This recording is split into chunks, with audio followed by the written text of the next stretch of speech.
Bom dia, eu me chamo Fábio, sejam todos bem-vindos a esta aula prática. Eu sou graduando em licenciaturas em Ciências Biológicas pela Universidade Federal do Maranhão e hoje nós iremos fazer aqui uma aula prática de dissecção do peixe para cumprir uma exigência da disciplina Zoologia de Vertebrados. Lembre-se sempre, quando for fazer uma aula prática de laboratório, tenha sempre acessórios de EPI, no caso luvas, máscara, use sempre jaleco. Em todo caso, se for necessário, usem toucas e venha para a aula. Bom pessoal, aqui na bancada eu já tenho alguns acessórios. Como nós não temos todas as ferramentas adequadas, eu estarei utilizando esses dois estiletes, este alicate de cutículas, esta pinça, esta faca não será usada, uma tesoura, este pedaço de graveto e este tubo de vidro para poder ficar apontando e indicando alguns órgãos do animal. Esse aqui é um exemplar tambaqui, é um cordado, porque em algum momento do seu estágio embrionário ele vai apresentar uma notocorda, que é uma estrutura de sustentação. Ele é um gnatostomado, por apresentar mandíbula. Esse exemplar ele é próprio de água doce, ele não é de água salgada. Esse exemplar aqui foi retirado de um açude, então ele é um exemplar que é totalmente limpo, um exemplar que ele é apto à ingestão, mas esse aqui nós não iremos ingerir. Inicialmente, como todo animal aquático, como todo peixe, nós vamos analisar aqui a sua estrutura, começando da extremidade frontal, indo até a extremidade final.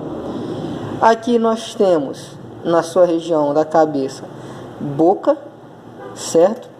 Com dentes bastante notáveis, são alguns dentes cortantes, né? Nós temos aqui alguns dentes pontudos e temos no centro dois dentes incisivos. Como vocês podem ver aqui, dois dentes incisivos e esse conjunto de dentes aqui na arcada deste animal. Seu lábio é um lábio cartilaginoso, vocês podem perceber agora no detalhe a dentição deste animal. Ele também possui dentes superiores. Os superiores eu não poderei mostrar com tantos detalhes, mas vocês podem ver aqui a sua estrutura aqui. Ele possui uma língua. Ela não é tão funcional assim, ela não é uma língua que se move como a língua dos mamíferos, mas ela exerce a sua função no que diz respeito à alimentação deste animal. Ainda na cabeça nós temos a presença de narinas bem visíveis, né? Vocês podem ver que as narinas desse animal são narinas bastante abertas, né? E são de fácil observação. As narinas nesse animal, ao contrário de muitos outros animais que nós encontramos na natureza, não vai servir para a detecção para a obtenção de oxigênio. Essa aqui é uma narina que ela é única e exclusiva para a detecção de odores, partículas químicas que vão estar na água que o animal interpretará como cheiros e odores, tanto de alimentos quanto de predadores, tanto para seu benefício no que diz respeito à alimentação, quanto para a sua proteção no que diz respeito a fugas. E se você observar bem no detalhe, essa narina deste animal aqui, ela possui uma pequena membrana que reveste ele e que é retrátil.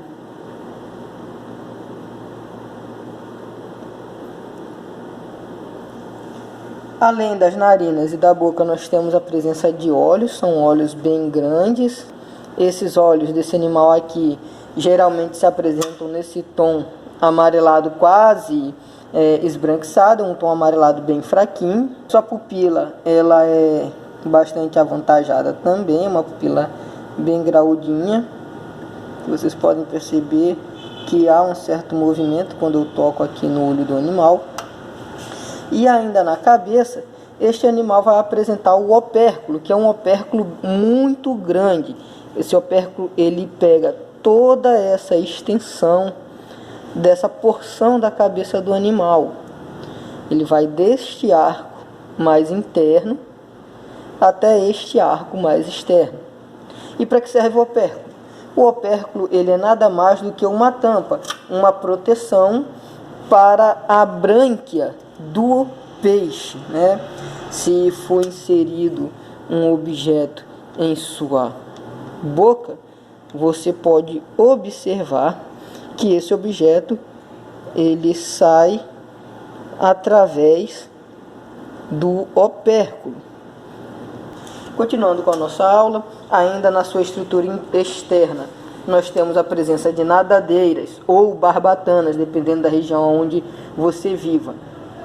Peitorais, que vão se apresentar em um total de duas. Elas são sempre pares, as nadadeiras peitorais. Eu possuo ela dos dois lados deste animal. Terei também as barbatanas ou nadadeiras pélvicas, que são encontradas numa região mais inferior do animal, também em número de duas. Estas são as únicas nadadeiras que vão se apresentar em número de 2, em pares. O restante das nadadeiras sempre se apresentaram em números ímpares, como a nadadeira dorsal, a caudal e a anal.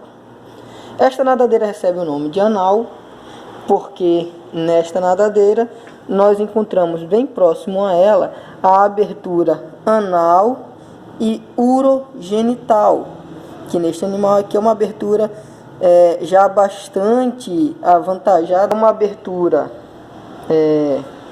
de fácil observação,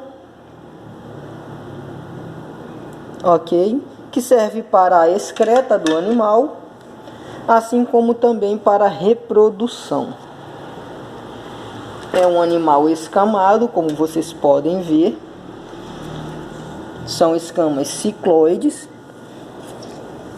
Eu vou extrair aqui uma escama para que vocês possam observar com mais detalhes. Elas se organizam sempre se sobrepondo umas às outras como se fossem telhas de uma residência. São escamas pequenas, ok? São escamas pequenas e que o peixe irá produzir durante toda a sua vida aquática. O animal, para se locomover, utiliza suas nadadeiras. Cada nadadeira vai exercer uma função. Nadadeiras peitorais e pélvicas vão servir para manter o animal em equilíbrio. As nadadeiras dorsal e anal vão servir para direcionamento do animal. E a nadadeira caudal vai servir para a propulsão. A propulsão desse animal é feita a partir de movimentos de contração do músculo do animal. É uma musculatura metamerizada, quer dizer que ela é composta por vários segmentos que vão permitir o movimento deste animal, e ele sempre se move fazendo este movimento de S, né? Seu impulso se dá na contração dos seus músculos para um lado, e quando ele rapidamente contrai para o outro, a nadadeira caudal impulsiona o animal para frente, servindo como se fosse um remo, enquanto a dorsal e a anal vão servir de leme, direcionando o animal, e a peitoral e pélvica vão servir para manter o equilíbrio deste animal, para que ele não fique girando em meio à água. Agora nós vamos partir para a estrutura interna deste animal. Antes de partir, eu gostaria apenas de frisar o detalhe da linha média deste animal. Vocês podem perceber que em torno do seu corpo ele possui uma linha que o destaca. Esta linha é composta por microporos. Esses poros são poros sensitivos também, que servem para a orientação do animal, para que ele sinta o que está acontecendo ao seu redor. O nado sincronizado de vários cardumes que nós encontramos na natureza, aqueles cardumes lindos que nadam todos sempre em harmonia, se dá devido a esta linha, que sempre revela para o peixe, mandando para o seu sistema neural a informação que está no ambiente, a posição do animal que está próximo a ele, para que não haja colisões e para que ele também possa fugir numa iminente perseguição por um predador. Certo, pessoal, aqui nós já abrimos o nosso exemplar. Vocês podem perceber que eu retirei como se fosse um tampão aqui do animal. Inicialmente nós vamos observar aqui a estrutura muscular deste animal. Vocês podem perceber que existem, vamos aqui um pouco mais para a luz para ver se dá de perceber, mas existem algumas marcas, algumas linhas nos músculos desse animal que justamente são as marcas dos metâmeros, né? Uma musculatura metamerizada. Vocês podem ver aqui também que a musculatura do que seria a nossa costela no peixe, né? Ela é sempre dividida, não só por conta das espinhas, mas a própria musculatura desse animal, ela é dividida dessa forma. E isso ajuda ele no seu nado, né? Ele possui essas divisões em forma de V ao longo do seu corpo. Além disso, eu gostaria de mostrar para vocês como é o tecido epitelial deste animal. É um tecido grosso. Ele é um tecido que também armazena gordura. Ele também tem uma camada adiposa. Ok. Ele deixa essas marcas na musculatura, vocês podem ver. E são músculos extremamente fortes.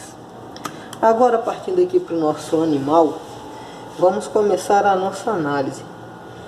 Inicialmente, eu gostaria de destacar, por ser tão notável, a estrutura da bexiga natatória. Essa estrutura aqui, ó, que está totalmente inflada, cheia de ar. Aqui existe um ar que o peixe utiliza, ele enche essa bexiga para controlar o seu nível de profundidade quando ele está em seu ambiente, em seu habitat natural. Imagina vocês que o topo da minha mão seria a superfície da água. Quando ele enche essa bexiga de ar, ele acaba subindo e chegando até a superfície, ou ficando mais próximo dela, dependendo da intenção do animal. Agora, quando ele esvazia essa bexiga, ele acaba afundando, atingindo aí profundidades maiores. Essa é a função da bexiga natatória neste animal. Eu vou tentar removê-la. Vocês podem perceber que em volta dela há a presença aqui, ó, de um tecido adiposo. Esse tecido adiposo aqui está revestindo essa bexiga natatória. Essa bexiga natatória, ela se divide em duas. Você pode ver que existe, esse aqui é do tecido adiposo. Você pode ver que existe um lado maior e mais cilíndrico e um lado menor que vai ficando mais pontiagudo para poder acompanhar a anatomia interna deste animal, uma vez que ele é arqueado e na porção final vai diminuindo o espaço que há no animal. Então essa bexiga natatória, ela acompanha esse formato interno do animal, sendo mais larga no início e mais pontiaguda no final. Infelizmente não há como remover ela sem que ela estoure. Pelo menos a sua porção final ficou inteira para que vocês possam ver o seu formato pontiagudo, né? Essa primeira porção, ela é mais cilíndrica, ocupando geralmente metade da cavidade abdominal do animal, e esta outra metade é mais pontiaguda, acompanhando aqui assim a porção final. Nós podemos ver aqui neste animal o intestino entrelaçado, e vocês podem perceber que há alimentos dentro desse intestino. Olha, tudo isso aqui são alimentos. Ele é quase transparente, o intestino do animal. E em sua porção final, dando essa volta aqui, já desembocando aqui no ânus, vocês podem ver que já há a presença de fezes aqui no ânus desse animal, certo? Aqui já há a presença de fezes desse animal, o que mostra que o intestino funciona perfeitamente, é totalmente funcional. Eu vou tentar destacar também o intestino, sem que haja nenhum dano muito severo, para que possamos analisar as estruturas, observá-la com mais cuidado. Esta aqui é a porção do intestino do animal, e essa porção final aqui desemboca no ânus. Além dessa porção do intestino, que nós entendemos por intestino grosso, nós temos aqui uma porção um pouco menor, com mais vilosidades, né? Que é o intestino delgado. Ela possui essa estrutura mais compridas e com tantas voltas para aumentar a camada de absorção de alimentos e assim ter um melhor aproveitamento do processo digestivo. Além dessa estrutura aqui do intestino delgado, nós temos aqui o estômago, totalmente ligado à boca do animal. Você pode perceber que aqui vem o segmento faríngeo, vem da boca, o alimento vem para o estômago, fica retido nesta região, onde ele vai sofrer ação de enzimas, ácidos, e só depois ele é direcionado para esta segunda porção do estômago, aonde ele vai ser jogado para o intestino. Como eu falei, intestino delgado, para absorver melhor os nutrientes. Depois desemboca no intestino grosso, e o intestino grosso desemboca na cavidade anal. Dentro desse estômago, por ele estar um pouco enrijecido ainda, e este ser um exemplar frio, acredito que ainda haja vestígios alimentares.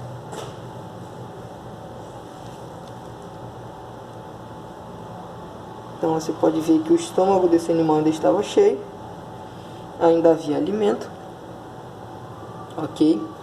E continuando aqui com a análise da estrutura interna deste animal, nós temos aqui, primeiro nós temos aqui as gônadas.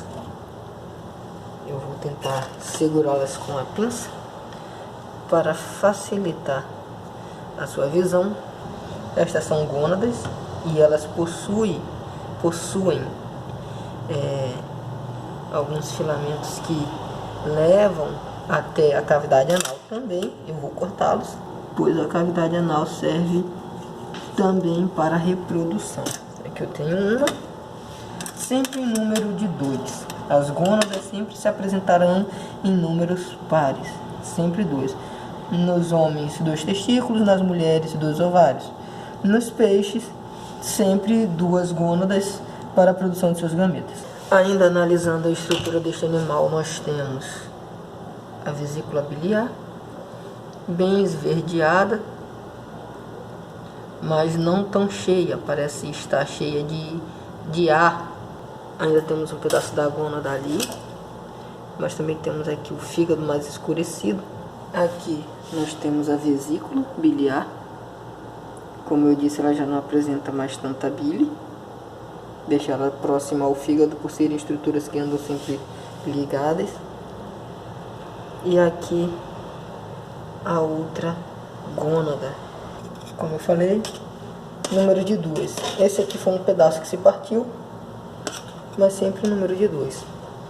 Fígado, bile, gônadas, intestino.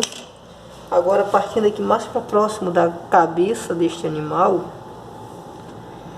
nós temos aqui o coração deste animal. Este aqui é o pequeno coração do animal. Vocês podem ver que ainda há aqui uma contração, uma memória motora, uma vez que este animal foi um animal fresco. E aqui eu vou destacar aqui este órgão magnífico que revela um dos passos da evolução, pois este é um órgão bicavitário e nós sabemos que hoje, após anos de evolução, nosso coração é tetracavitário. Então este é o coração do nosso amiguinho.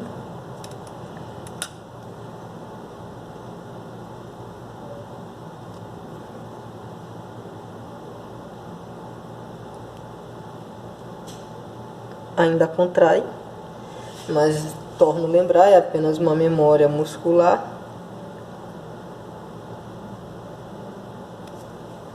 Vamos deixá-lo aqui. Por fim, pessoal, gostaria de frisar com vocês apenas a presença do rim do animal, que geralmente fica aqui próximo à espinha dorsal. Ele é toda essa estrutura aqui.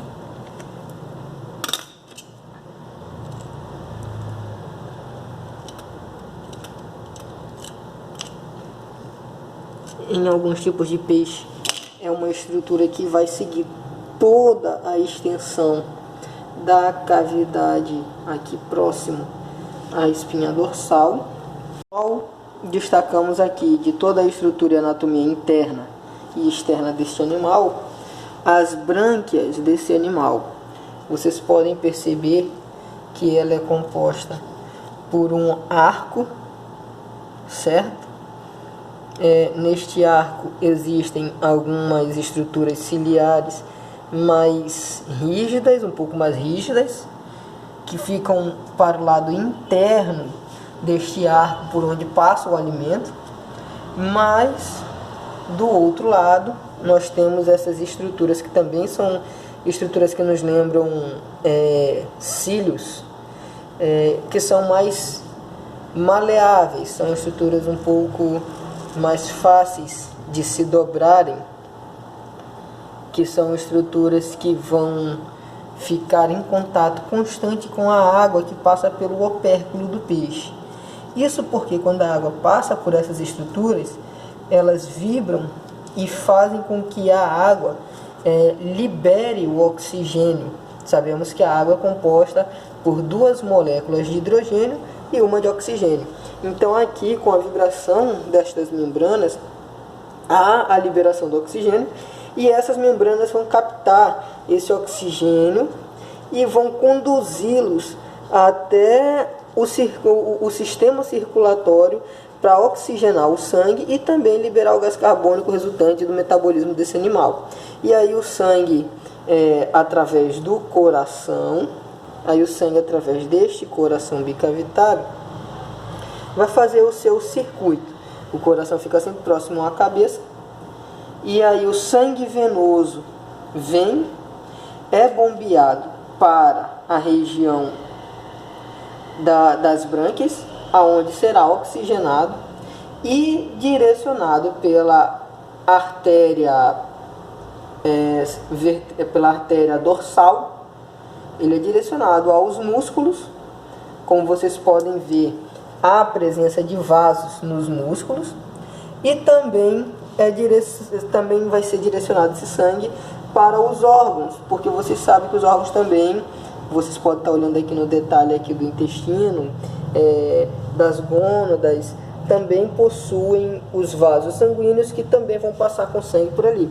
Então é sempre esse ciclo: coração bombeia, oxigena o sangue, passa pela artéria dorsal, vem pelos órgãos e torna o coração novamente. Sempre nesse fluxo, um átrio e um ventrículo. Bom, pessoal, essa foi a nossa aula de anatomia do peixe. Eu tentei expor o máximo que eu pude das estruturas internas e externas de acordo com o conhecimento que eu adquiri. Espero que vocês tenham gostado. No mais, nunca se esqueçam de usar o equipamento de segurança em uma aula laboratorial. Curta, compartilhe, se inscreva no nosso canal e até o próximo vídeo.